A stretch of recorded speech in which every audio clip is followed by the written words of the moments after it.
काम क्रोध विमुक्तानां एतानि एतचेतसाम् अभितो ब्रह्म निर्वाणं वर्तते विदितात्मना। श्रीमद भगवद गीता अध्याय क्रमांक 5 कर्मसन्यास योग।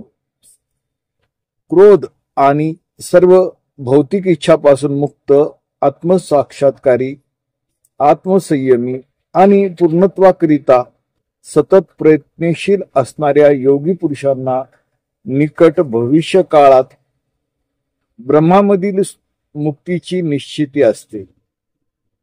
काम व क्रोध माणसाचे अधपतन करते।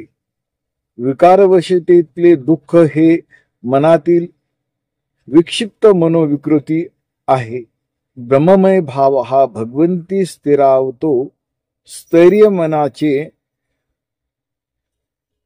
दैवी गुण संपदेचे आचरण हेच पुण्य। कामक्रोध हे पाप, हे विषा समान आहे।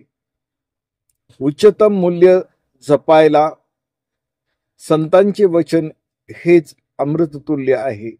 रामकृष्ण हरी।